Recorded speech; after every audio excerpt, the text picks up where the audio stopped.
Booda naan hin jedhin.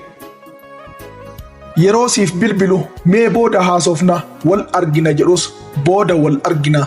Yeroo tapha fedhus mee booda taphanna. Jettee naaf deebiftus akkuma salphaatti osoo baay'een turin yeroo xinnootti shaayiin nama gubdu turraan ni qorriti daralli gidooftee bishaan lagaa taati. Kaluu fakkaatullee booda yoo naan jettu fedhiin amma jiru booda hin jiraatu kan amma mul'atus booda hin argitu.